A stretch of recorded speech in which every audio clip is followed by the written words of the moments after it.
Bismillahirrahmanirrahim. Alhamdulillahi rabbil alamin wassalatu wassalamu ala al-mab'uthi rahmatan lil alamin nabiyyina Muhammad wa ala alihi wa sahbihi ajma'in. Amma ba'd. Të respektuar teleshikues, assalamu alaikum wa rahmatullahi wa barakatuh. Është kjo e mërkura, është emisioni Kam një problem, është pikrisht pra ora 20:30, pra jemi në terminin e rregullt të emisionit ton të drejt për drejt, që tashmë është e zakonshme në këtë orar. Pra takohemi për të bashkëbiseduar eventualisht me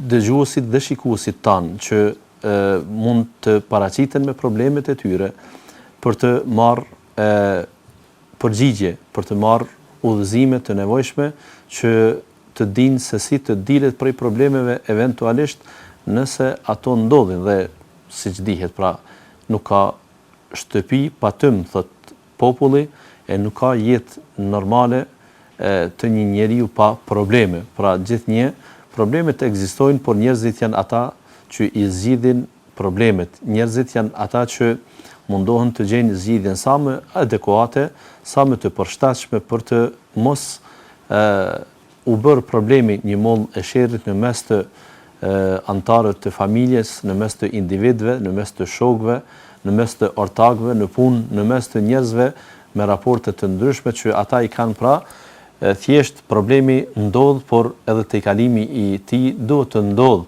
Por se si ndodh ai tejkalim, a është sepse shuhen marrëdhëniet ndërmjet njerëzve dhe për këtë arsye pra nuk do të kenë ata më probleme, apo se kanë mundësi dhe kanë aftësi që të gjejnë rrugdalje të mirëfillt nga ai problem dhe jeta e tyre të vazhdoj, atëherë kjo varet gjithnjë sipas preferencave të tyre, sipas përcaktimeve të tyre dhe sipas orientimeve që ata i kanë, burimeve që i posedojnë për të marrë informatën e duhur, për të inspiruar në mënyrë të duhur për rrugdaljen nga një problem që i preokupon, sido që të jetë. Pra, edhe emisioni i sonte është i drejt për drejt, është kontakt.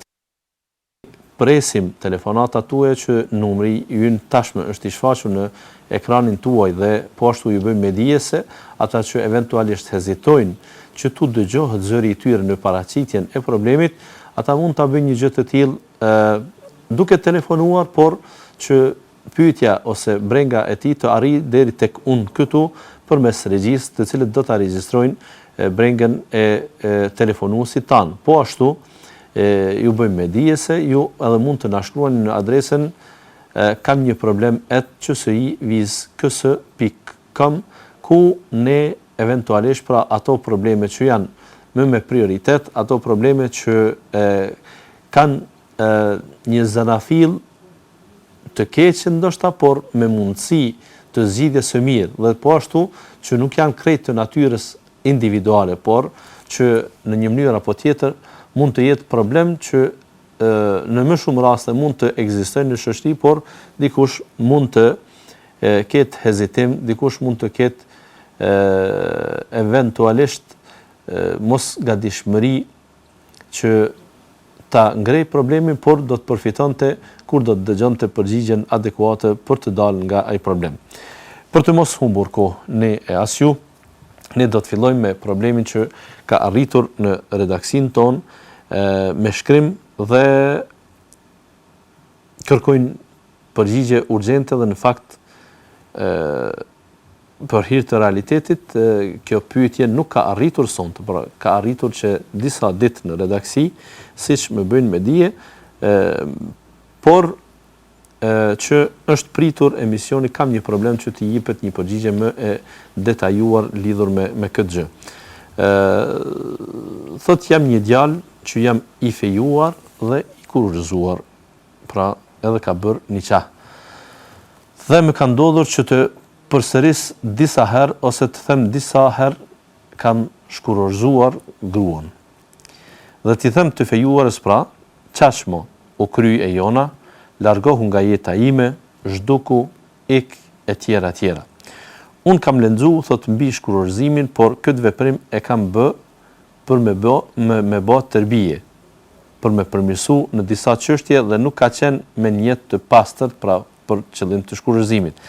Tani thot çfarë thon dietarët për këtë gjë dhe cili është mendimi juaj, a mund ta kthej prap, a më lejo të vazhdoj jetën me atë vajzë apo jo.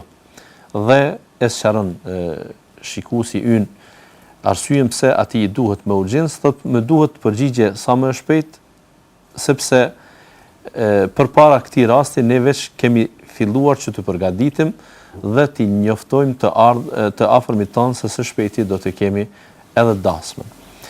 Pra, problemi që ky vëlla e ka paraqitur dhe kërkon një përgjigje të detajshme, sigurisht të respektuar shikues, lidhet me atë që në javën e kaluar folëm lidhur me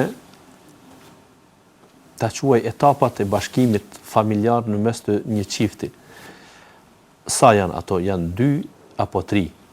A është vetëm fejesa dhe martesa, apo në mes tyre mund të jetë fejesa, pra shkurërzimi, pastaj martesa, cilët janë mendimet e dietarëve, cilat janë praktikat e hershme të muslimanëve dhe cilat janë praktikat e kësaj kohe. Thjesht ajo që t'ua them sinqerisht,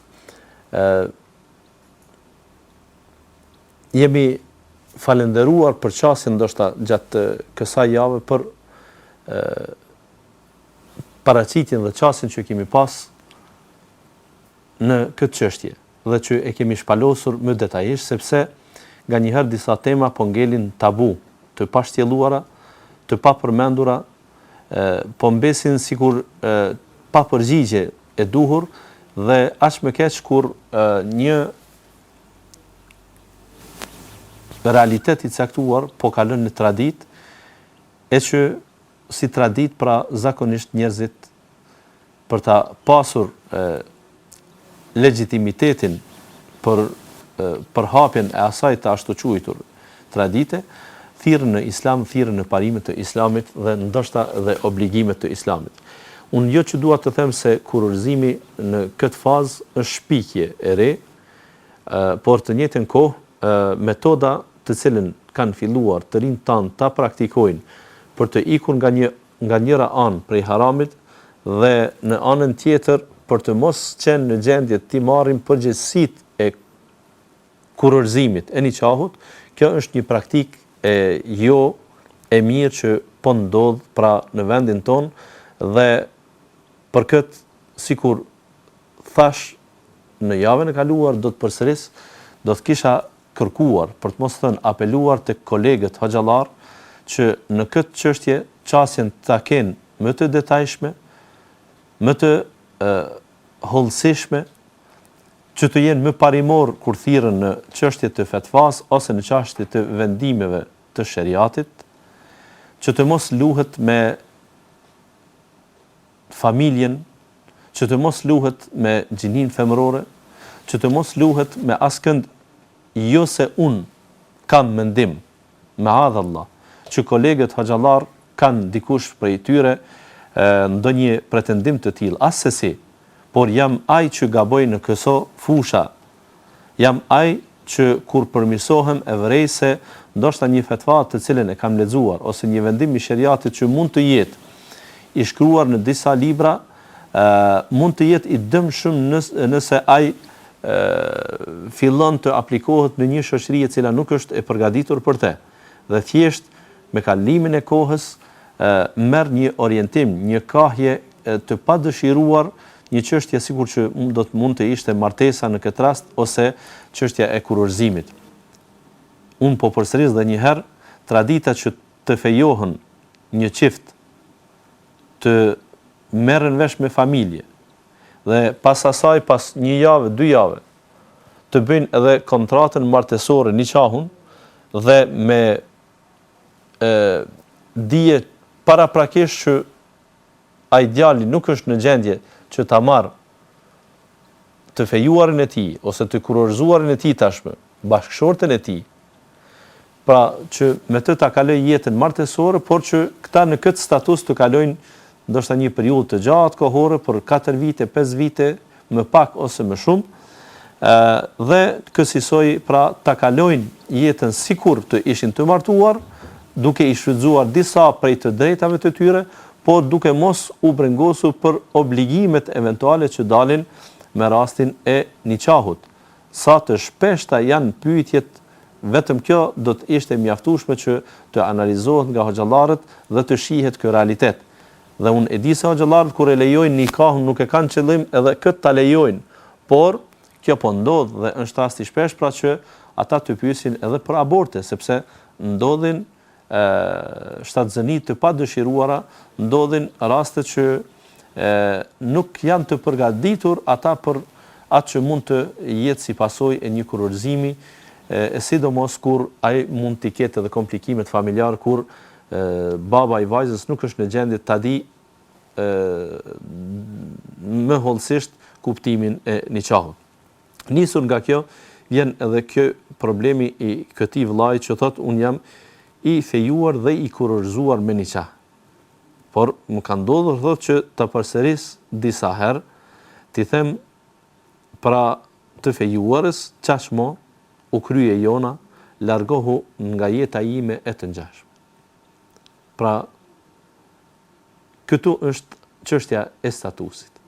Dhe nga kjo duhet të binden hoxhallarët thjesht ko po e bëjnë nikah. Apo e bëjnë nikah një burr i cili po e din se ta quaj pak në këtë formë, krushit po ja bin nusën në shtëpi të martesës, dhe ai e di që nga kjo ditë ose nga kjo natë është i martuar dhe i gëzon privilegjet e të martuarit, por i merr sipër edhe përgjegjësitë e të martuarit. I ka të drejtat dhe përgjegjësitë. Apo vallë, ai e konsideron veten ende me statusin e një të fejuari. Që ndoshta, edhe nëse i paraqitet eventualisht ndonjë ofertë gjatë kësaj periudhe tjetër, pra ofertë tjetër është fjala, gjatë kësaj periudhe, atëherë ndoshta thotë se ka vend që të shqyrtohet vendimi ose marrëveshja jon me atë rastin e parë. Nëse do t'i thuhet atij se s'ka vend për shqyrtim të marrëveshjes, ai është vendim i përfunduar, ai tash do të filloj të shikoj se ku do ta zënë në thu bashkëshorten e tij, që të kërkoj prej saj të ndahen, të kërkoj prej saj divorcim, ndarje e gjëra të kësaj natyre, në mënyrë që ai pra të vazhdon jetën, se jeta e tij dëshiron që të jetë e lidhur me dikë tjetër, ndërkohë që nuk ka ndoshta vendimin e duhur që ai të vazhdojë jetën me atë me cilën është kurorëzuar. Por derisa po ta kishte në shtëpi, një gjë të tillë nuk do të mendonte që ta bënte. Dhe jo vetëm këtë arsye, por kemi edhe të tjera, e është edhe kjo. Thjesht ky djalë a është i kurorëzuar apo i shkurorëzuar? Ose objektivisht ta themi, a është i martuar apo nuk është i martuar? Dhe ne përmendëm të respektuar shikues se akti i martesës është më i thjeshtë në këtë rast. Pra, zhvendosja e bashkëshortes prej familjes së babait të saj tek shtëpia e burrit të saj është akt më i thjeshtë në krahasim me nikahun. Ndonse nikahu, kurorëzimi, është një procedurë e thjeshtë e cila për nga koha më së shumti për nevojë po flas, do të jetë 15 minuta, por në këshillim e sipër që mund ta bëj hoxha me rastin e kurorëzimit do të mund të ishte një akt që zgjat më së shumti 1 orë në këtë rast. Ndërkohë që dasma apo martesa do të ishte një akt për cilin kërkohen përgatitje më të mëdha. Dhe ja, edhe rasti për cilin po flasim është i kësaj natyre. Këta kur kanë bërë kurorëzimin nuk ka qenë një ngarkesë e tyre, por tash që kanë vendosur që të bëjnë dasmën dhe kanë vendosur që të caktojnë edhe terminin e dasmës së tyre dhe kanë alarmuar ose i kanë ftuar, kanë filluar të ftojnë të afërmit e tyre, anëtarët e familjes për dasmën e tyre, ndërkohë që martesa e tyre për shkak të një kurorëzimi të hershëm do ta quaj unë, është e diskutueshme se a është valide apo nuk është valide. Sido që tjetë, unë duhet t'i përmend mendimet e dietarëve lidhur me shkurorëzimin, se në çfarë mënyre ndodh shkurorëzimi. Të respektuar teleshikues. Shkurorëzimi është e drejtë ekskluzive e mashkullit, e burrit, e bashkëshortit, që ai mund ta bëj atë pa dëshirën e bashkëshortës. Mund ta zgjidh lidhjen e kontraktuar me aktin e kurorëzimit. Ajo mund të bëhet edhe me qëllim, mund të bëhet edhe me fjalë të paqëllimta, edhe me fjalë në hajgare, në shaka. Ajo mund të bëhet edhe nga personi që eventualisht do të mund të ishte pa vetdije në kuptimin i dehur. Shkurorëzimi do të mund të ishte pra valid gjithnjë, duke ju referuar mendimit shumicës të dietarëve, edhe kur ndodh ngdhunshëm, pra kur dikush e detyron që ta shqiptoj fjalën e shkurorëzimit sipas një pjesë të dietarëve. Pra thjesht shkurorëzimi është një gjë shumë delikate dhe duhet të ruhet gjuha shumë në fjalët shkurorëzuese, sepse mund të ndodh shkurorëzimi edhe me pahir. Mund të ndodh edhe pa vëmendje. Mund të ndodh edhe pa vendosje të plot të burrit në çështjen që ai po përmend. Pra duhet të kemi kujdes. Shkurorëzimi mund të ndodh edhe në këto raste që i përmenda. Thalathun jadduhunna jadd wa hazluhunna jadd, ose jid, ka ardhur transmetim. 3 gjëra thot i dërguari sallallahu alaihi wasallam në një hadith që vlerësohet të jetë hasan. Serioziteti është seriozitet, por edhe shakaja është seriozitet. En-nikah, wat-talaq, war-raj'a. Shkurorëzimi dhe rikthimi. Do të bëjmë fjalë për të trija këto, se çka është kurorëzimi, çka shkurorëzimi e çka është rikthimi. Pra, nëse një person do t'i thoshte një djalit, unë dua ta jap vajzën time ty për bashkëshorte, a të pëlqen një gjë e tillë? Ai nëse do t'i thoshte po, do të më pëlqente dhe unë jam në gjendje që sot ta bëj këtë, por edhe unë po ta jap sot vajzën time. Dhe në shaka sipër të merr fund kjo bisedë me një çeshje, buzëqeshje e të ngjashme, dhe secili prej tyre të kthehet në shtëpinë e tij sikur asgjë nuk ka ndodhur, ata duhet të kenë kujdes, pra se tashmë kontrata martësore në mes të këtij djalit dhe vajzës së këtij burrit është vetëm e lidhur. Pse? Këta nuk kanë arsye të thonë se ne nuk ishim serioz, por bënim shaka me këtë bisedë, atëherë duhet të thuhet se i dërguari sallallahu alaihi wasallam nuk ka lejuar që me një çështje kaq madhore të luhet dhe të bëhet shaka. Dhe e kundërta asaj shkurorëzimi, po ashtu pra nuk lejohet që në bisedë të lirë burri të thot gruas së tij, unë nuk të kam bashkëshorte, që nga sonte ti nuk je gruaja ime. Dhe pas pak minutash të thot se ato që unë e shqiptova natyrisht se nuk ka buruar nga zemra dhe unë vetëm desha që të provokoj, nuk ishte asgjë më tepër. Duhet i themi këtij vëllai, këtij njeriu, se në këtë rast ju keni shkurorëzuar gruan tuaj. Dhe me këtë ju lutem të nderuar shikues, të keni parasysh, nuk po përmendi mendime në cep që do të mund të ishin disa dietarë, ndoshta edhe ta quaj anonim për shumicën e botës islame, apo mendime ekstreme që mund të paragjykojnë dokush, por këtë që po përmendi është brumi i mendimeve të dietarëve më eminent të gjitha kohrave, dhe për këtë nuk ka diskutim. Të katër mëdhëhebet, një gjë të tillë kësaj e konsideroj. Njëjtë është edhe kur ndodh shkurorzimi, pra, më herët kishte ndodhur kurorëzimi.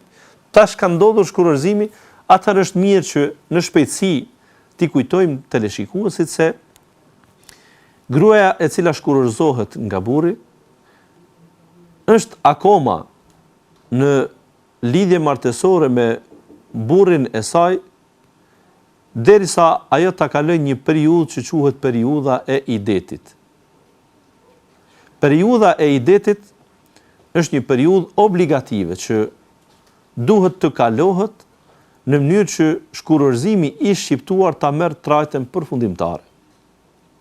Thjesht pra, një grua e cila ka përjetuar ose ka pranuar fjalët shkurorzuese nga burri i saj është e shkurorzuar, por vetëm pasi ta kaloj atë periudhën e idetit, ajo obligohet që të shkojë tek familja e të afërmëve të saj. Në të kundërtën, ajo ende është bashkëshorte e këtij burri në status, edhe pse kjo do të ishte e ndaluar për të që të vazhdojë jetën private bashkëshortore me të. Pse kështu? Sepse Islami e ka parasysh se njerëzit mund të nxitohen në çështje të shkurorzimit dhe mund të jenë afektiv në shqiptimin e fjalëve shkurorzuese. Me kalimin e kohës ata pendohen për një gjë të tillë, pendohen për një realitet që ndodhi pa dashjen e tyre.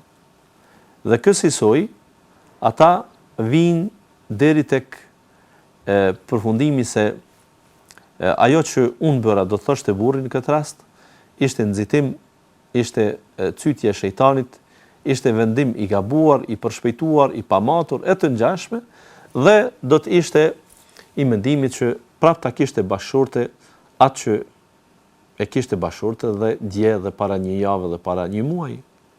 Kështu që gjatë kësaj periudhe së idetit, ai ka të drejtë që ta rikthej atë në kuror, në martesë, pra, të jetë ajo gruaja e tij edhe pa dashjen e saj.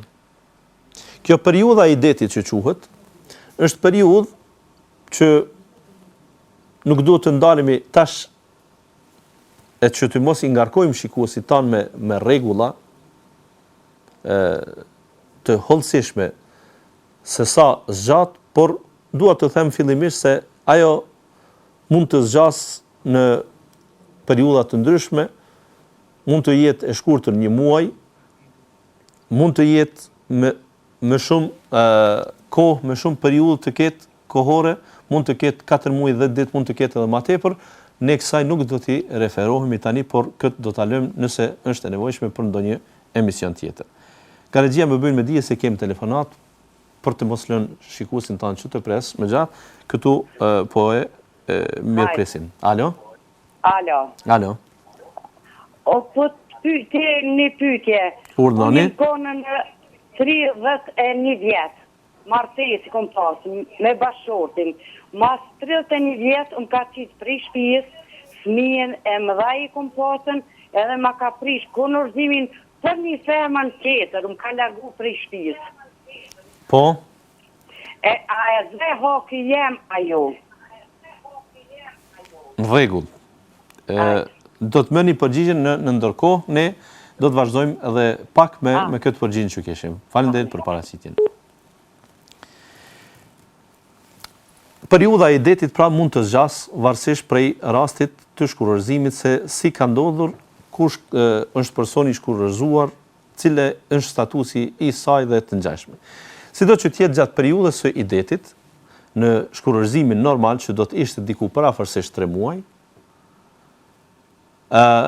gruaja qëndron në shtëpinë e burrit, nuk i lejohet të vetmohen. Por megjithatë,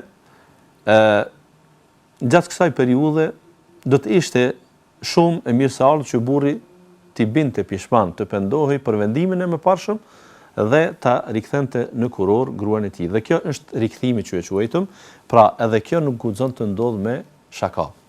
Nëse ndodh me shaka, prap merr statusin e gruas së tij. Kjo mendimi më i mirë i dietarëve në këtë rast është që edhe kjo të bëhet me prezencën e dy dëshmitarëve, një nga familja e gruas dhe një nga familja e burrit, dhe të thotë se un po e rikthej në kuror të shkurorzuarën time. Por edhe nëse ndodh pa dëshmitar, edhe nëse ndodh me fjalë e pa fjalë, edhe nëse ndodh me vepër, në një mënyrë apo tjetër, vetmimi me të ose gjumi me të do të konsiderohej si masë e pranueshme për rikthimin e bashortës. Pra i kemi këto 3 nocione për cilat nuk ka shaka. Mirë. Kur përmenda në fillim se shkurorzimi është e drejtë ekskluzive e burrit, nuk ishte ky lapsus nga unë, por është e drejtë ekskluzive e burrit dhe gruaja nuk ka të drejtë që të marrë vendim të një anshëm për shkurorzim. Kështu janë mësimet islame. Dikujt sigurisht që me përshpejtim do t'i dukej se kjo është padrejtësi ndaj gjinisë femërore. Pse ajo të mos ketë të drejtë që ta shkurorzoj veten?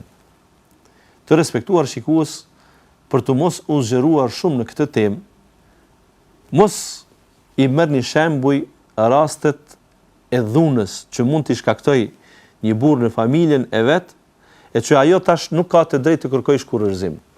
Sepse ka shumë metoda që gruaja të vije deri tek shkurorzimi edhe pa dëshirën e burrit.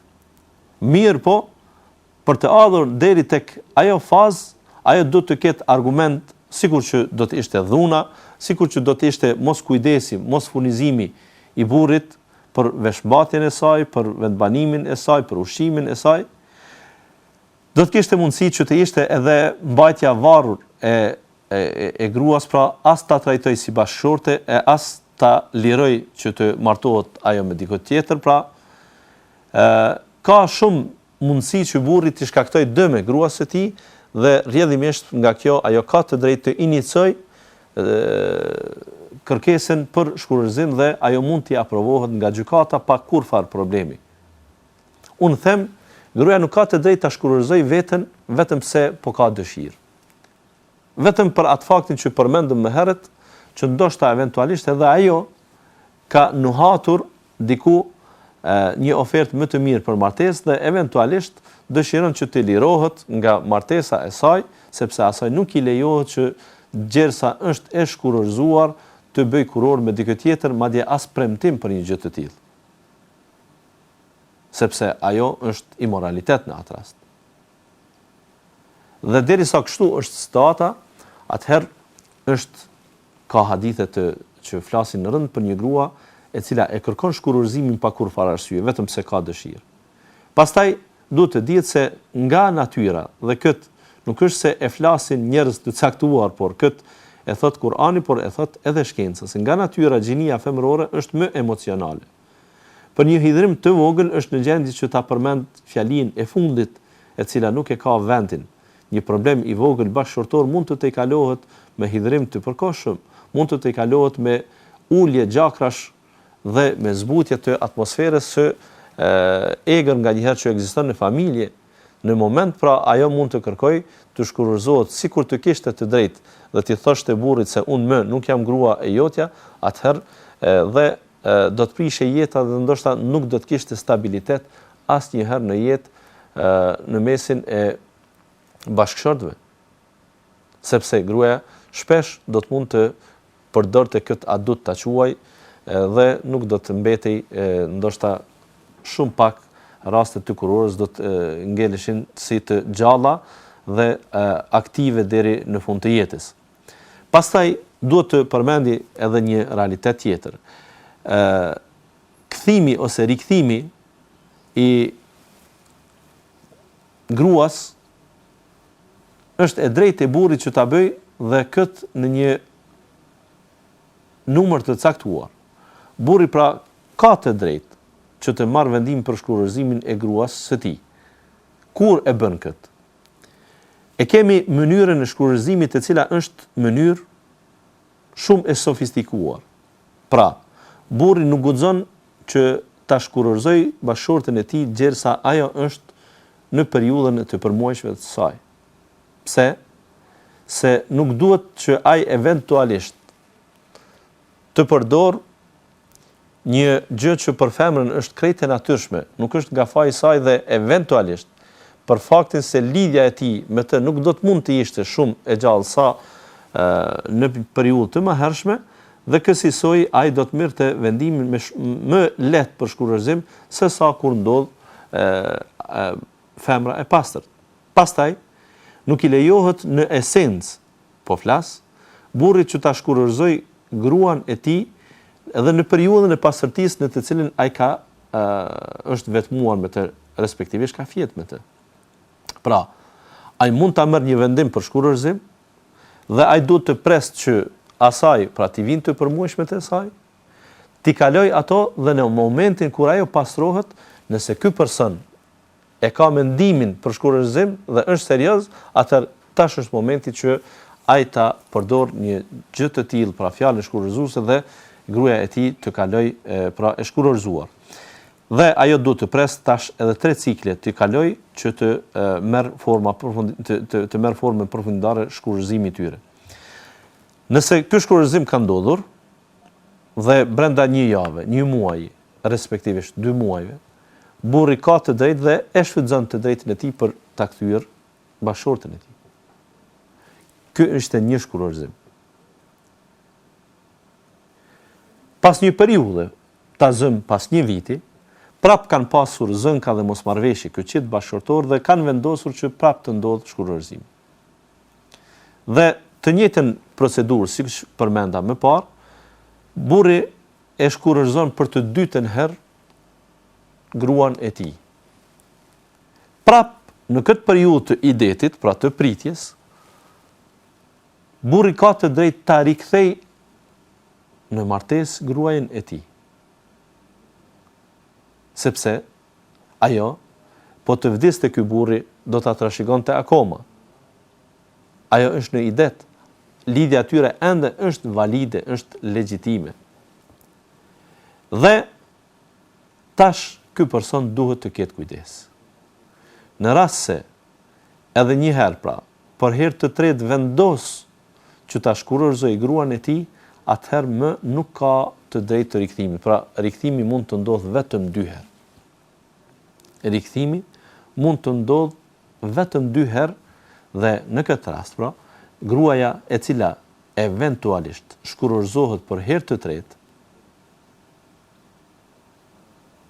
atëherë ajo përfundimisht, ajo do ta kryen tash idetin, nuk është e obliguar që tash idetin ta bën në shtëpinë e burrit, por ideti do të ishte një periudhë e pastrimit të trefisht të saj, që nëse do të lindej fëmijë, do të dihej se me kënd e kishte, dhe pasi e kalon atë periudhë, ajo pra më nuk i lejohet që ta bëj martesën me burrin e vet të parë, qoftë edhe me kuror të ri.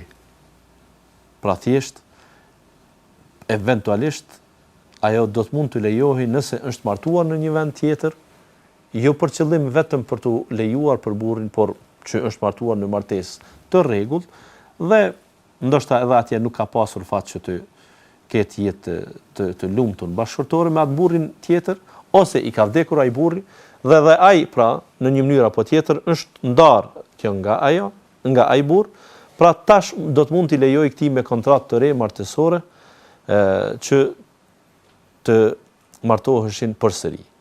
Në të kundërtën, pra ata do të ngelin gjithmonë i ndaluar njëri për tjetrin, sepse shkurorzimi ka ndodhur në mënyrë të trefisht dhe pas 2 kthimeve burri ka shfrytzuar edhe të drejtën e tretë për shkurorzim dhe në fakt këtu ka marrë fund gjithçka në mes tyre.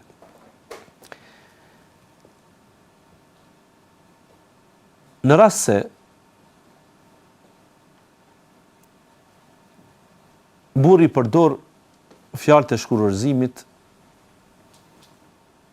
në periudhë jo të ligjshme ta quaj, sikur që ishte koha e të përmuajshmeve, ose periudha e pasërtisë në të cilën ai ka pasur marrëdhënie, kurorzimi sipas mendimit më të saktë të dietarëve është valid patjetër, por se konsiderohet jashtë respektimit të procedurave ligjore të shkurorzimit. Pra si shkurorzim është valid, por si i tillë nuk konsiderohet se është bërë me mënyrën e duhur ose në gjuhën e sheriatit quhet talak bid'i, pra që nuk është sipas rendit sheriatik. Derisa ky shkurëzimi që folëm më herët, pra të ndodhur në periudhë të pastërtisë në të cilën nuk ka flajtur burri me gruan e tij, quhet talak sunni, pra legjitim ose me procedurë të rregullt të shkurëzimit. Atëherë është një detaj shumë i rëndësishëm për temën për cilën vëllai që ka pyetur ka nevojë drejt për drejt të kuptoj. Është fjala me çfarë fjalë ndodh shkurëzimi. Të respektuar teleshikues, shkurëzimi ndodh me dy mënyra. Mënyra e parë është përdorimi i drejt për drejt i fjalëve që kanë kuptim të shkurëzimit. Elfadh sariha do të quheshin në gjuhën e sheriatit. Elfadh sariha, pra që me to kur do që shqiptohen nuk nënkuptohet diçka tjetër, nuk ka kurfar alegorie në to. Pra, sikur do të ishte fjala shkurërzim, ndarje për jetë e të ngjashme. Ka dhe fjalë të tjera që i thuhet ghair sariha, elfadh ghairu sariha, që do të mund të kishin kuptimin e shkurërzimit, por të njëjtën kohë kanë edhe kuptim tjetër. Dhe ato fjalë janë shumë më të shumta. Sikur t'i thuhet bashkëshortës shko te shtëpia e babait tënd. Këtë bashkëshorti mund ta thotë edhe në gjendjen më të mirë, më të lumtur me bashkëshortën e tij. Pra nëse ati i është telefonuar ose në një mënyrë apo tjetër e di se është koha që ajo t'i vizitoj familjen e vet, ai do t'i thoshte shko tek shtëpia e babait tënd. A ka kuptimin e shkurërzimit kjo? Në këtë rast jo. Por nëse pas një zënke, nëse pas një problemi vjen kjo fjali, atëherë a ka kuptimin që ajo të shkojë dhe të pushoj tek babai, atëherë kjo do të mund të ishte relative. Dhe për këtë dietarët kanë këtë princip të ndarjes së njërës prej tjetrës. Pra nëse shkurërzimi ndodh me fjalë të shkurërzimit, atëherë nuk ka nevojë të pyetet burri se çfarë qëllimi ke pasur. Se pas fjalës shkurërzim nuk mund të fshihet asnjë qëllim tjetër. Dhe nuk kërkohet, edhe nëse ai do të thoshte në këtë rast, unë gabova, unë lapsuz e shqiptova fjalën, nuk e kisha qëllimin e ndarjes, por vetëm e thash atë fjali e të ngjashme, atij do t'i thuhet me keqardhje, bashkëshortja tashmë nuk është e jotja. Pra ki kujdes dhe të jesh shumë vigjilent në përdorjen e shprehjeve, sepse ajo mund të ishte fatale për ty ta quaj sa i përket jetës bashkëshortore. Ndërkohë që për fjalët jo të drejtë për drejta, të cilat mund të kuptohen ashtu, por kanë edhe kuptime të tjera, sikur je e lirë nga unë, shko tek shtëpia e babait, ik, mos qëndro këtu, e të ngjashme, këto fjalë duhet të bashkëngjiten me niyetin e burrit i cili dëshiron ta bëjë shkurërzimin. Pra thjesht, nëse një burr qoftë edhe pas një zënke me bashkëshortën e tij, i thot këto fjalë, por për qëllim ka pas që ajo të shkojë të pushoj, që të mos vi dete me e keqja, të shkoj ajo tek familja e babës, të dal nga shtëpia që këtë të ratoj kokën e jo që ta bëjë shkurërzimin. Dhe nëse ai ka pasur këtë qëllim, atëherë këto fjalë nuk çojnë drejt shkurërzimit. Por nëse ai me fjalën shumë të largët, shumë alegorike, e cila ndoshta vetëm një cep mund ta kapte se do të mund të kuptojë dhe shkurërzimin, por e ka pasur qëllimin e shkurërzimit, atëherë gjithçka është e kryer. Pra, shkurërzimi është i plot fuqishëm, është valid dhe kësaj ajo tashmë nuk është gruaja e tij, duke i respektuar ato rendet që i përmendëm më parë, pra idetin edhe mundësinë e rikthimit nëse ai nuk i ka shfrytzuar më parë pra një kthim apo dy kthime. Thjesht pra, niyeti është çështje shumë me rëndësi. Në këtë rast, kush është ai që do ta jepte fetvan se ti e ke shkurorzuar apo nuk e ke shkurorzuar? Kur ke përdorur shprehjet dytësore, alegorike, jo të drejtë për drejtë. Hoxha i kësaj çështje je vetë ti vëllai i nderuar, sepse për niyetin tënd, për qëllimin tënd e di vetëm Allahu, pastaj ti. Nuk ka mundësi që hoxha të zbuloj zemrën tënde se çfarë ti kishe për qëllim. Hoxha juve duhet t'ja u bëj të qartë këtë që unë përmenda dhe pastaj ju duhet të përcaktoheni ose ta pyetni vetveten se çfarë ke pasur për qëllim në njërin prej atyre herave kur i ke thënë asaj sikur fjalët ik zhduku, largohu nga jeta ime, e kjo pra do të mund të konsideroj pak sa më drejt për drejt, u kry e jona, pra u kry e jona nuk është e drejt për drejt. U kry e jona çfarë? Do të martohemi? Apo u kry e jona s'do të vazhdojmë bashkë? Pra, ju për këtë duhet ta pyetni vetveten se çfarë ke pasur për qëllim. Nëse ke pasur për qëllim shkurorzimin, atëherë mos u mundo që vetes t'i japish fetva të lirë, sepse ke të bësh me çështje të halalit dhe të haramit. Ke të bësh me çështje se a të takon të vazhdosh jetën tënde me këtë grua, me këtë bashkëshorte me cilën pate kontratë martësore, apo jo. Për këtë arsye pra ti jesh i sinqert me vetveten. Hoxhën dhe të tjerët mund t'i mashtrosh, por Allahu nuk mashtrohet dhe atë që ta ka thënë zemra, atë thuaj dhe sipas saj vepro. Ekziston edhe një mënyrë tjetër e shkurorzimit që ju keni përmendur pra se keni lexuar dhe eventualisht ndoshta këtu paksa keni gatuar çështjen. Është një mënyrë e shkurorzimit që quhet shkurorzimi me kusht. Pra, ndodh shkurorzimi me fjalë të plota, të drejtë për drejta, por është i kushtuar. Për shembull lidhet me fajin e bashkëshortës. Burri nuk ka dëshirë që po e zëm ajo të del prej shtëpisë. Ose ajo të shkojë tek filan fqinji. Ose ajo të del të bën shopping. Ose ajo të vishet kësaj. Ose ajo të flas këtë fjalë, e të ngjashme. Dhe ky tash, burri, shfrytëzon të drejtën e tij për shkurorzim duke i thënë, nëse vetëm dhe një herë e thua këtë fjali, ose del nga shtëpia, e të ngjashme prej shembujit që i morëm, ti do të jesh automatikisht e shkurorzuar. Pra, në këtë rast, kjo grua është e shkurorzuar, deri më tani nuk është e shkurorzuar. Ky tani po i sqaron asaj se nëse ajo ndërmerr një veprim të tillë, të cilin ky nuk ka dëshirë që të ndodh, atëherë me do e mos ajo do të ishte e shkurorzuar. Dhe në momentin e saktuar, qoftë pas një jave apo një viti. Ky e ka ende atë qëndrim, pra. Thjesht është fjalia e tij ajo që ka thënë, në momentin kur gruaja e tij e bën po atë veprim që ky ja kishte ndaluar, atëherë shkurorzimi ka ndodhur i plot. Shkurorzimi ka ndodhur i plot. Kështu, kësaj mendojnë dietarët e 4 mëdhëbeve. Duke përjashtuar në këtë rast disa dietarë e që më vonë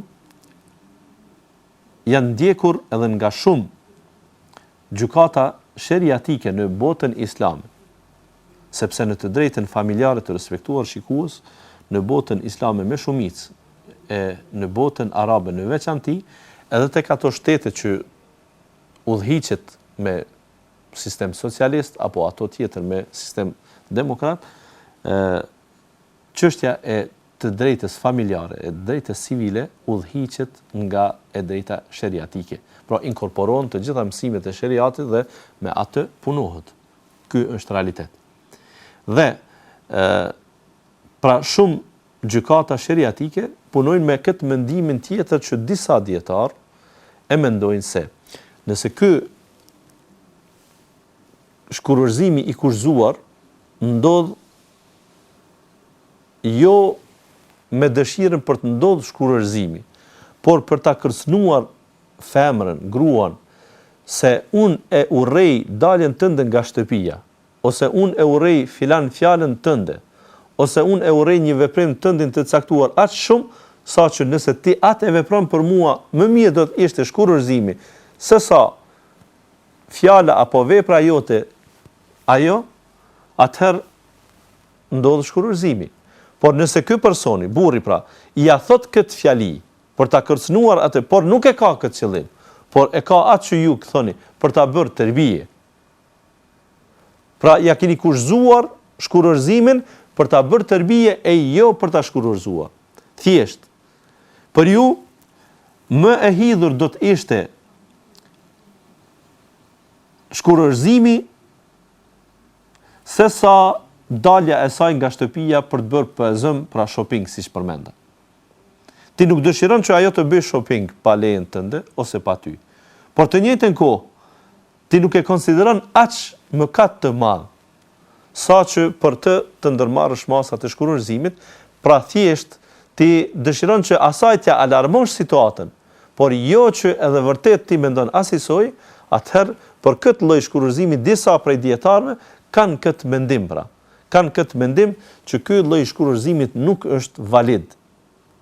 Por ky do të ishte një betim i rrejshëm që në mënyrë respektive ky person pra në momentin kur gruaja e tij del nga shtëpia dhe e bën po atë veprim që ky ja kishte ndaluar, atëherë ky obligohet që të paguaj dënimin apo kefaretin e betimit të rrejshëm që do të ishte të ushqyerit apo veshmbathja e 10 të varfërve, nëse këtë nuk do të kishte mundësi, atër do t'i agjeronte 3 ditë.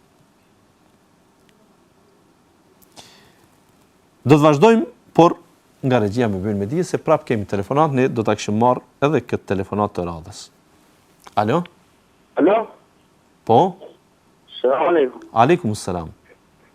Hoxha më më kam një pyetje rreth qofshës farefisnore, ose më konkretisht rreth besimit ose deklarimit familjarëve që deklarohen besimin tjetër. Po? Në njëtën kohë, ata përveç asaj pretendojnë edhe për tërës tjerë me këthy besimin e tyre. Çfarë duhet me po në rastin konkret? Edhe pak nuk e dëgjova. Ata pretendojnë çfarë? Ata pretendojnë sa më shumë të kthejnë njerëz në besimin e tyre ose konkretisht në katolicizëm. Po? Për ato që thirrën. Ta shka në mbetet neve si familjara, do të njërëve të distancojmë ata, apo do të me vazhdu me lirë farefisnore, ma konkretisht, nëse ka mundësi. Po, e qartë është... Selam aleikum. Aleikum selam wa rahmatullah. Sigurisht se ajo pyetja ose brenga e parë me cilën kishim filluar kërkonte dhe kërkon sqarim të detajshëm dhe ne ishim qëllimisht të fokusuar që atë ta përfundojmë me detajet e veta të përshpejtuara e jo me të gjitha detajet, sepse vërtet ky emision nuk do të mjaftonte sigurisht për të sqaruar të gjitha ato që lidhen me mënyrat dhe rregullat e shkurërzimit. Por në rastin konkret, pra vëllai i cili ka këtë shqetësim, pra ka dëgjuar ose ka lexuar rreth shkurërzimit dhe ka dëgjuar se ekzistojnë disa mënyra të shkurërzimit që përdoren fjalët e shkurërzuese, por nuk është qëllimi i shkurërzimit, sikur në rastin konkret pra që ai dëshiron ta zbërthej çështjen e tij të brendshme. Pra thjesht edhe një herë një dallim, ato që ju keni lexuar për shkurërzimin është fjala për shkurërzim të kushtëzuar dhe të kushtëzimi sipas shumicës së dietarëve, kurdo që ndodh vepra me cilën e keni kushtuzuar shkurërzimin, atë shkurërzimi është valid. Të katër mëdhëpet kështu mendojnë, por disa dietarë që mendimi i tyre nuk hudhet, dhe me këtë punojnë shumë gjykata sheriatike, mendojnë se edhe aty bën pjesë çështja e niyetit. Thjesht, a ka pasur për qëllim ta edukoj, gruan e tij, bashortën e tij, apo ka pasur për qëllim që të ndodh vërtet shkurorzimi, ai për këtë duhet ta pyes zemrën e tij. Në rastin konkret, pra ju duhet të dini se çfarë fjalë keni përdorur dhe cili ka qenë qëllimi. Nëse ju disa herë i keni thënë asaj se u bëmë e jona, përfundojmë e jona, kaq e kishte për ne, ik zhduku e të ngjashme dhe ke pas vërtet qëllim shkurorzimin, dhe kjo nëse ka ndodhur një herë, pastaj e ke rikthyer, ka ndodhur dhe një herë, pastaj e ke rikthyer dhe ka ndodhur të tretën herë, atëherë nuk ke të drejtë të martohesh me të. Fatkeqësisht, për faktin që i ke informuar ose i ke thirrë për dasëm të afërmit, por këto janë pasojat e kurorës pa dije. Pra ju keni dëshiruar që ti përjetoni disa privilegje të martesës, edhe pa e marrë gruan në shtëpi, edhe pa u arsimuar, por do të ishte edhe faj edhe i hoxhallarëve, dhe për këtë arsye unë thash që ndoshta procedura mund të ishte 15 minuta, por hoxha do të ishte mirë që kontratën martesore, niqahun mes një çiftit mos e bëj të paktën para një ore, duke i dhënë atyre këshillat e duhuna dhe duke i kujtuar ata me përgjegjësitë që i kanë, por edhe me të drejtat që do t'i kishin me rastin e kurorëzimit. Dhe kësaj, pra, nëse një djalë i fejuar dhe i kurorëzuar i ka thënë disa herë bashortës së tij, me qëllim po e quaj bashortë e jo e fejuar, disa herë pra se ti nuk je imja dhe ka pasur për qëllim shkurorëzimin, atëherë nuk ka të drejtë që me të ta vazhdoj jetën tutje, pra thjesht ajo është e shkurorëzuar e tij. Nëse ky nuk e ka pasur atë qëllim, i ka thënë këto fjalë, por nuk e ka pasur për këtë qëllim, ajo i varet në jetën e tij, zemrës tij, ai duhet ta pyesë vetveten se çfarë ka pasur për qëllim. Ndërkaq shkurorëzimi i kushtëzuar sipas shumicës së dietarëve, pra ky një rekapitulim i gjithë asaj që thash, është shkurorëzim i plot kurdo që ndodh kushti të cilin është lidhur fati i shkurorëzimit, ndërkaq sipas një mendimi të disa dietarëve, ai nuk është shkurorëzim derisa burri nuk e ka pasur për qëllim vetë shkurorëzimin, por e ka pasur për qëllim më tepër atë anën edukuese të bashortës së tij, duke e kërcënuar atë me adutin, me mjetin më të fortë që do ta kishte ai, e që është prishja e kontratës martesore ose prishja e niqahut. Thjesht e përdor këtë fjali për ta kërcënuar atë që në rast se ti e bën këtë vepër, je shkurorëzuar, mirë po ai nuk e ka këtë qëllim, atëherë kjo nuk është shkurorëzim, por ishte një betim i rrejshëm ta quaj. E në rast se ai vërtet e ka pasur për qëllim që në rast se ajo e bën këtë vepër, unë nuk dua ta kem këtë bashorte, sikur që do të ishte çështja me veprime më të rënda, dhe ai kur e ka folur atë fjali, kur ka bërë ta quaj atë kërcënim, ka pasur për qëllim vetë shkurorëzimin, atëherë shkurorëzimi i tij është i plot, është valid ta quaj dhe është gjithçka në rregull. Ne kemi 2 telefonata që i pranuam dhe do të dëshirojmë që të shkonim me një pauzë, por nga regjia më bëjnë me dije se kemi një linjë telefonike dhe ndoshta do ta kishim pranuar atë. Nëse e kemi në linjë, do ta pranojmë. Në të kundërtën, atëherë ne do të shkojmë me promo dhe do të rikthehemi prap pas pak. Ju qëndroni me ne, ne i kemi veç 2 pyetje që i kemi pranuar deri më tani.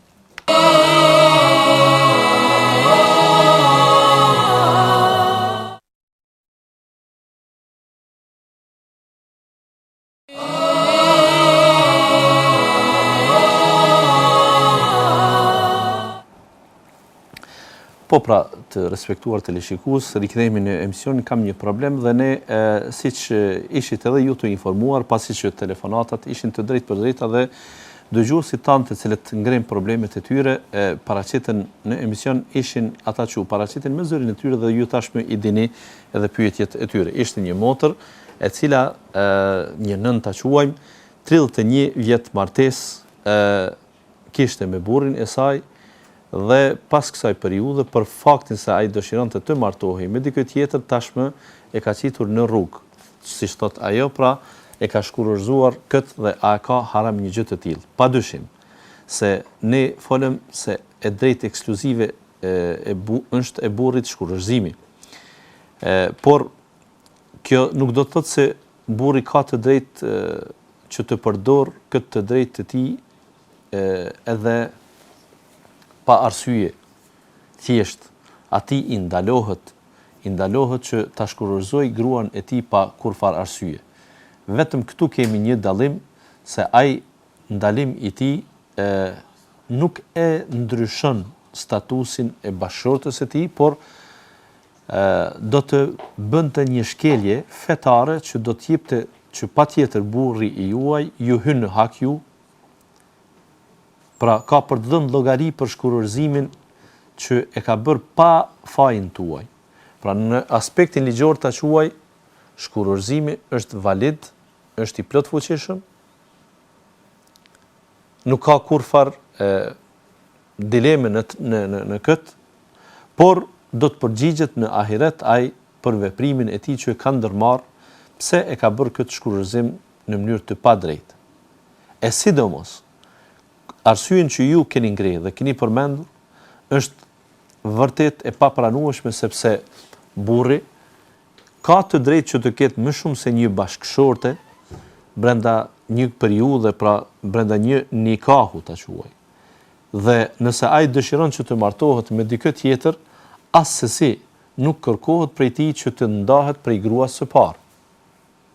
Nuk kërkohet dhe nuk lejohet prej burrit i cili dëshiron që të marrë dikë tjetër për bashkëshorte, të ndërtojë një jetë të re familjare, duke rënuar jetën e parë familjare ose duke rënuar familjen e parë.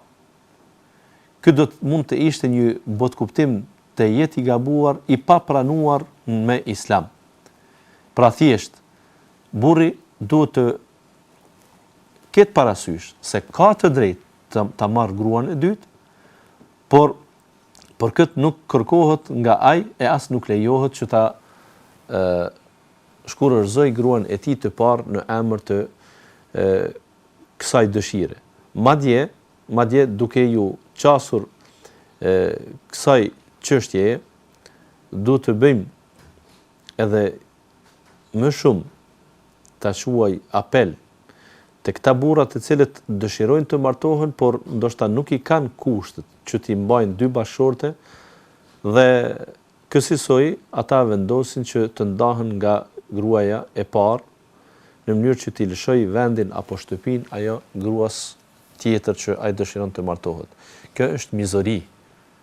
Me gruan të cilën ndave shtratin për plot 31 vjet, krijove familje dhe ke fëmijë me te, tashmë të shkurorzohesh ose ta shkurorzosh, ta ndash nga jeta, të mos kujdesesh për të, dynjaja është shumë e vogël, do t'i thoshim këtij burri, këtij mashkulli, do t'i thoshim këtij njeriu, pra të zë haku i saj patjetër. Mos mendon se ke lumturi as në këtë botë, nëse mendon që ta kënaqësh veten duke e shkelur tjetrin. Kjo nuk është njerëzi, kjo nuk është humanitet.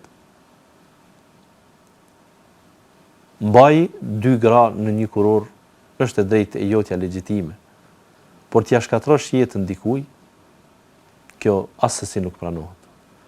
Duke e lutur Allahun që kjo motër e cila thot se tash është ndan nga burri dhe i ka fëmijët e saj, që Allahu ta furnizoj këtë me kujdesin e fëmijëve të saj, qofshin djem apo vajza apo të përzir, dhe insha Allahu Taala nuk e ndijen nga afërsia mungesën e familjes, por nëse i mungon asaj, në këtë rast do t'i mungonte vetëm burri. Në rast se shkurorzimi merr formën ose trajtën përfundimtare, atëherë e di se kjo për ne tingëllon, për mentalitetin ton tingëllon e papranueshme, por ta dini pra. Edhe pse ju keni kaluar sigurisht një pjesë të konsiderueshme të jetës tuaj, pra 31 vjet martesë dhe sa më herët para martesës, megjithatë është e drejtë që ju pasi ti kaloni ata 3 muajt, në këtë rast do të mund të ishin për ju, nëse mund ta imagjinoj, pra saktësisht 90 ditë. 3 muaj të plot hynor, në këtë rast 90 ditë, pasi t'i kaloni nga shkurëzimi, atëherë do t'ishte dhe e shihni se ka marrë fund gjithçka sa i përket kthimit ose rikthimit tek burri juaj i parë, atëherë është e drejtë që edhe ju të martoni në një vend tjetër, por këtë mos e bëni thjesht çështje loje, çështje për martesat jo serioze, sidomos në këto mosha që njerëzit për interesa materiale din të luajnë me fatin tuaj, por thjesht që ju në rast se ju ka munguar ose ju mungon kujdesi familjar, atëherë atë që të mund ta keni në një mënyrë tjetër, do të ishte pra kjo metodë e mundshme, e pranueshme që ta bënit pra thjesht të mos mbetni në rrugë siç u shprehet në telefonatën tuaj ose në problemin të cilin ju e paraqitet tek ne. Duke u lidhur edhe me atë pyetjen e parë, pra thjesht në rast se një burr ka shkurorzuar gruan e tij dhe ajo i ka kaluar atë periudhën e idetit, por ky do të mund të ishte shkurorëzimi i tij i parë ose i dytë, pra që do ta kishte edhe një mundësi ose edhe dy mundësi të rikthimi, por nuk i ka shfrytzuar ato brenda asaj periudhe së idetit, atëherë në rast se ka kaluar ajo periudhë nuk prish punë asgjë, vetëm se dallimi është se tash pra do të bëj një qah të ri. E kjo nënkupton që të bëhet një qahu i ri, tash edhe një herë do të merret fjala e gruas dhe në rast se ajo pajtohet, nëse ajo është e mendimit që ta marr, ka të drejtë që ta marr. Por në të njëjtën kohë ajo ka të drejtë edhe ta ndan mendimin ndryshe, pra thjesht ta refuzoj sepse tashmë është e shkurorzuar dhe nuk është sikur në atë rastin që rikthimi brenda periudhës së idetit do të ndodhte edhe pa dëshirën eventuale të saj. Sido që tjetë pra ne edhe një herë bëjmë një shkputje dhe do të kthehemi me pyetjen tjetër e cila kishte të bënte me raportet familjare mes të atyre që janë me besime të ndryshme. Ju qëndroni me ne do të kthehemi pas pak.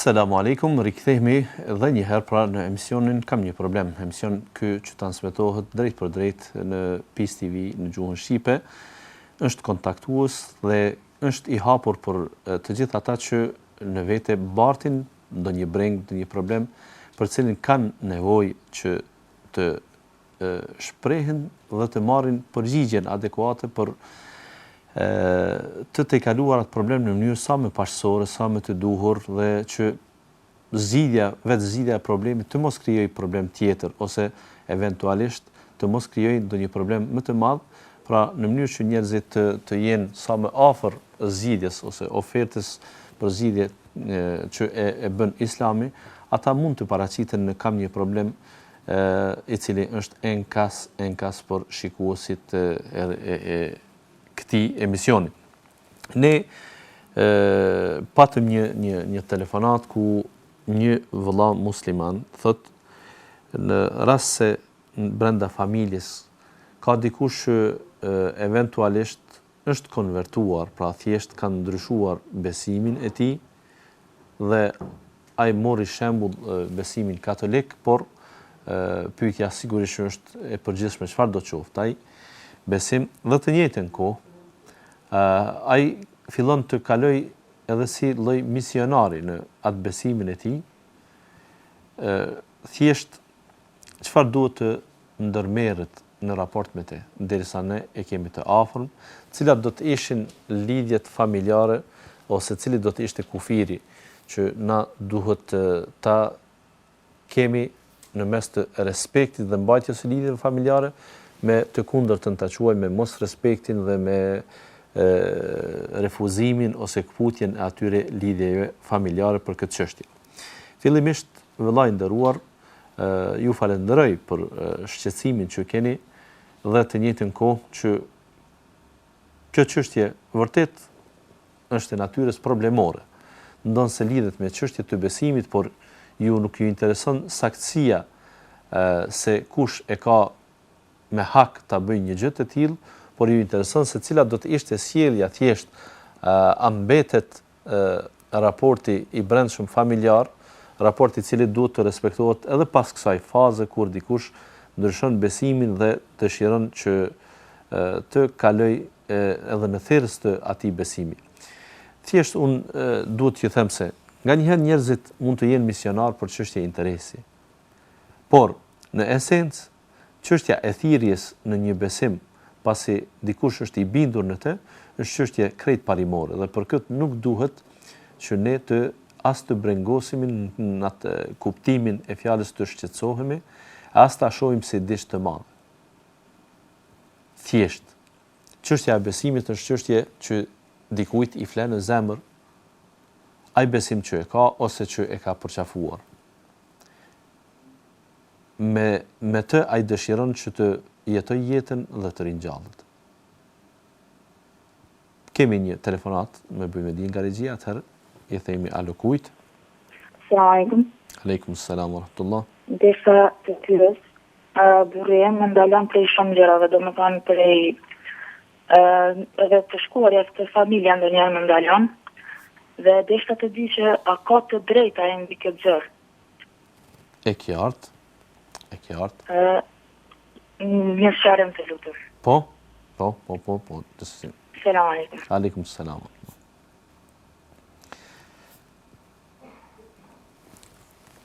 Atëherë,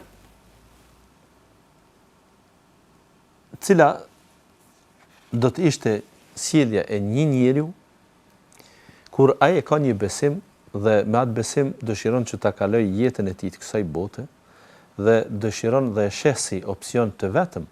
Dhe në fakt kjo është çështja e besimeve, këtu nuk do të kemi hidhërime. Besimet nuk mund të jenë dy në zemrën e një njeriu në të njëjtën kohë. Jo. Çështja e besimeve është çështje që i takon përzgjedhjes së lirë të njerëzve, ashtu Allahu ka caktuar, ndonse ne nuk kem dilemë. Unë si musliman nuk kam kurfar dileme se inna ad-dina 'inda Allahi al-Islam, fe e vetme e pranuar tek Allahu është Islami. Por, nëse dikush nga bindja e tij, çfarë do qoftë ajo, e pretendon se ndryshe është e kundërta. Me Islam nuk mund të futesh në xhennet, por mund të futesh me këtë besim apo atë besim, dhe ai të njëjtën kohë pra, këtë çështje e bën me bindje, është e drejtë e tij legjitime, tërësisht që të afërmit e tij, që dashamirët e tij t'i shpëtoj nga skëtera që ai e shesë është skëter, nga devijimi që ata kanë. Pra është krejt gjë normale. Sikur ju mendoni se ndoshta dikush për faktin se ka ndryshuar besimin du të ndihet në shoqëri të turpruar. E jo, ai ndoshta e ka gjetur të vërtetën sipas tij.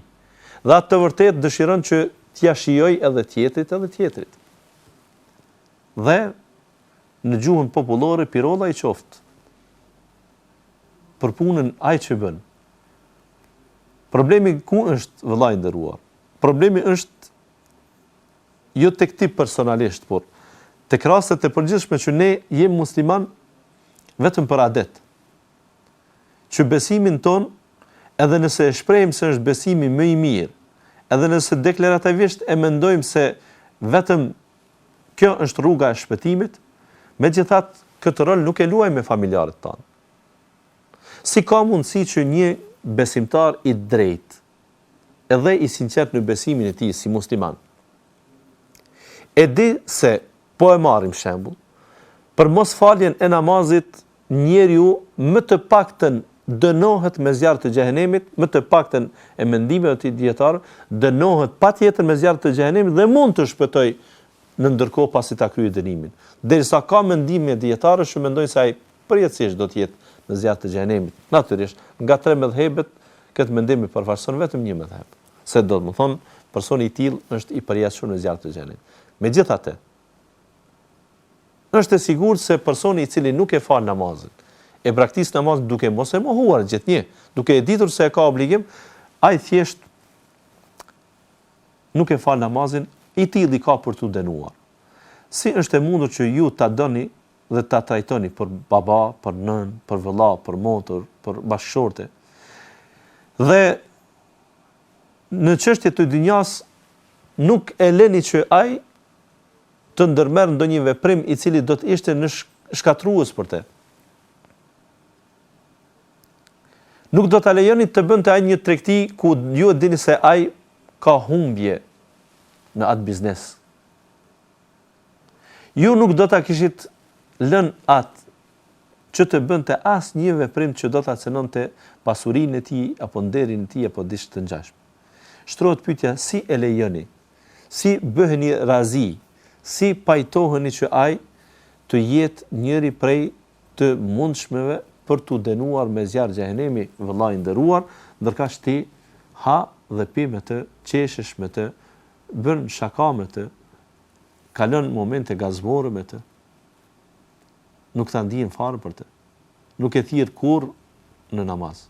Si mund të jesh ti i sinqert me Islamin tënd, pra me Allahun, dhe e shes se ti je në rrugë të drejtë, ndërkaq këtë të mirë e mban të mshefta quaj ndaj të tjerëve. Apo ndoshta je i dorëzuar se ju kam thënë një herë dhe dy dhe ata nuk dëshirojnë të falen. Pra thjesht, çështja e propagandës është obligim që atë të mirë që unë e di dhe e shijoj vetë, t'ja ofroj edhe tjetrit atij që të paktën e kam dashamir, atë që unë e dua, atë që kam dëshirë të jetoj shumë ditë dhe net me të në këtë dunja, si do të mund të pajtohesha unë që atë të mos e kem në ahiret afër vetes, e të mos shihem me të, e të mos kem mundësi të kontaktit me të e ngjashme. Ja, kjo nuk është dashuri e sinqert, kjo nuk është respekt i sinqert i ndërsjellë me atë person. Pra thjesht, ky që bën këtë thirrje asesi nuk ka kur farë temete në këtë drejtim, sepse ndoshta nga bindja e ka dhe ai dëshiron që ti ofroj të tjerëve alternativën e duhur. Por ju karshi kësaj duhej që ta intensifikoni punën tuaj që të tjerët pra, duke u nisur nga bindja se jo pse unë jam musliman dhe ai nuk është musliman, por duke u nisur nga bindja se vërtet tek Allahu këtë bindje e keti sigurisht. Edhe unë kështu e kam bindje, nuk ka fe tjetër që pranohet. Që me të licencohen njerëzit dhe pranohen veprat e tyre. Asesi përveç Islamit. Por, në rast se ai e bën atë thirrje dhe ti e ke këtë bindje, atëherë ju duhet ta intensifikoni dhe më tepër thirrjen tuaj, që të mos e lejosh atë të afërmin tuaj që të lajthit dhe ai të jetë më efikas, që njerëzit në atë dalaletin e vet ti merr më tepër, ndërkaq ti në hidajetin e Allahut dhe me ndihmën e Allahut të jesh më pak i suksesshëm. Natyrisht ne e dim se inneke la tahdi man ahbabta, walakin Allah yahdi man yasha. Ti nuk ke mundësi o Muhammed dhe asnjë prej muslimanëve që ta udhëzosh këtë ti dëshiron, por Allahu është ai që i udhëzon njerëzit që ai i plot fuqishëm dëshiron. Ne këtë e dim, por megjithatë edhe për ta quar emanetin që e kemi marrë mbi supe si njerëz, edhe për të kryer detyrat tona të thirrjes, edhe për t'i bërë ofertën e duhur antarëve të dashur të familjes që ata të mos jenë të ekspozuar për dënim me zjarr të xhehenemit, por të jenë fatlum që të jetojnë si muslimanë dhe të vdesin si muslimanë si të tillë dhe të ringjallën. Pra ju do ta intensifikoni punën. Ju mund të thoni deri më tani, hoxh, unë nuk ju pyeta për këtë. Po, unë dëshiroj që kështu të shtjelloj gjërat, sepse kjo kërkohet.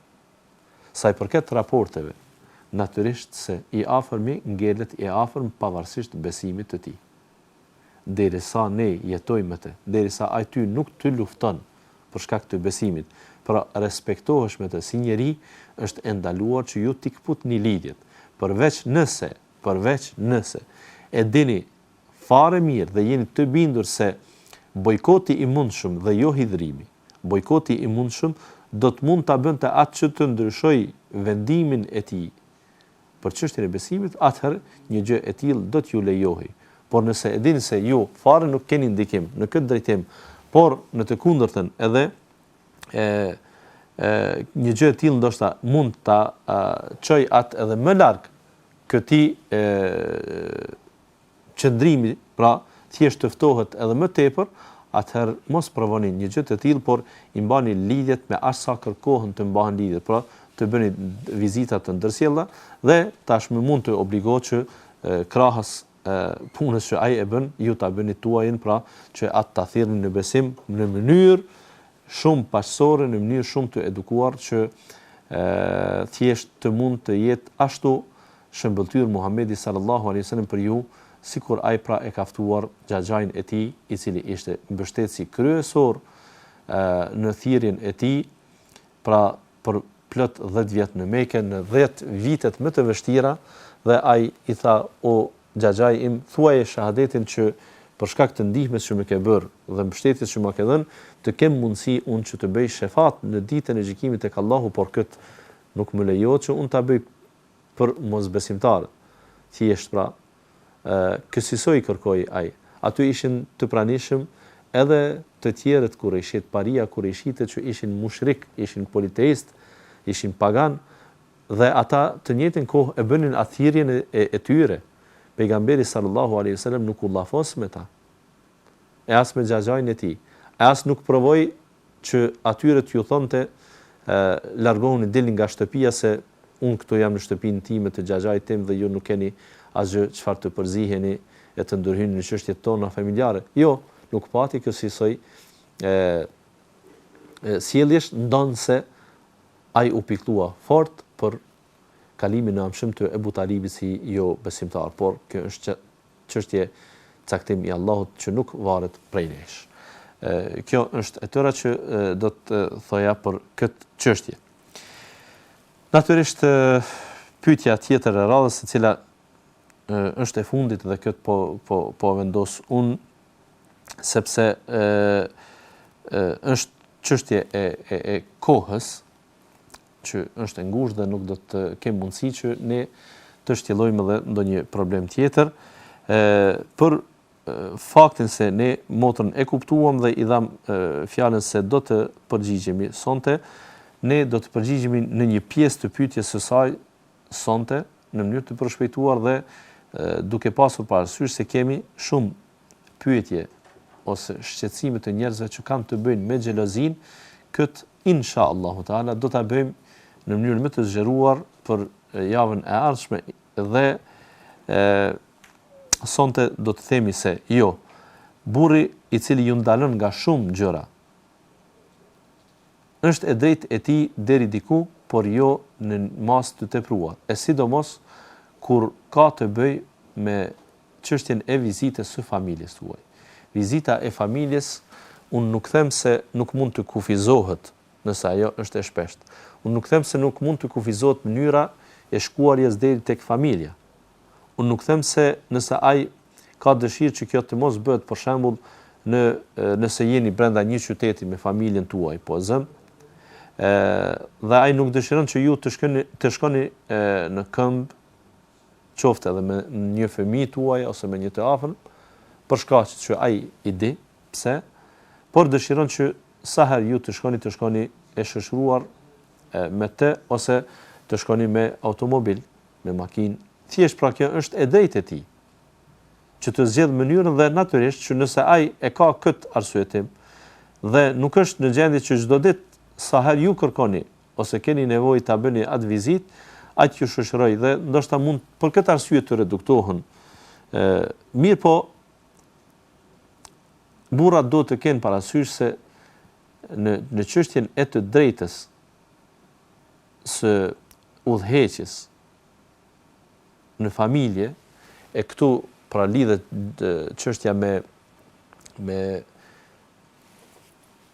faktin se ai duhet të pyetet vazhdimisht nga gruaja që ajo të ketë të drejtë të dalë nga shtëpia e burrit. Është e vërtetë kjo, por ata këtë të drejtë nuk duhet ta shfrytëzojnë në mënyrë tiranike, në mënyrë shumë të padrejtë, mizore, dhe të zhvendosen nga një burr i cili promovon vlera familjare në një diktator i cili është i padurueshëm në familje. Kufizimet e tij le të kenë shije, le të kenë kuptim. Nëse bashkëshortja mund ta teprojë në kërkesat e saj, që unë po ashtu jam i vetëdijshëm se ka shumë bashkëshorte që e teprojnë në kërkesa, megjithatë le të kuptohet në mënyrë praktike se kufizimet që i bën ky burr gruas së tij janë në të mirën e saj dhe në të mirën e tyre në jetën bashkëshortore. Pra thjesht është interes i përbashkët. Dhe sigurisht se për gruan në këtë rast harmonia familjare me burrin e vet është më interesante se sa dalja nga shtëpia ose vizita e shpesht e antarëve të familjes, po quaj, ose e dikujt tjetër. Kufizimet e tepruara pra nuk sjellin shumë dobi, por edhe kërkesat e shumta për të dalë po ashtu për burrin nuk mund të kuptohen ndoshta nganjëherë edhe shumë legjitime.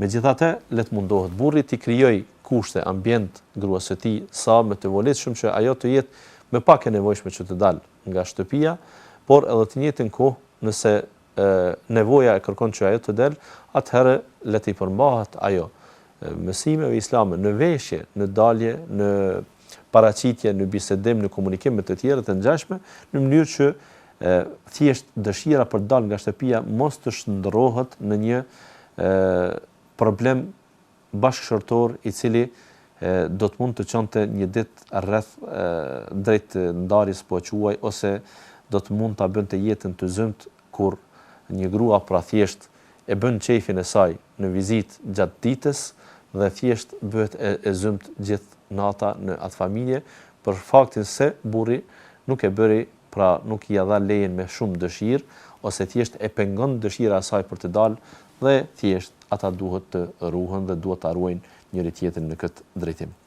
Kjo është sa i përket edhe kësaj pyetje ose edhe këtij problemi. Deri në takimin ton të radhës, ju lëm në kujdesin e Allahut. Assalamu alaikum wa rahmatullahi wa barakatuh.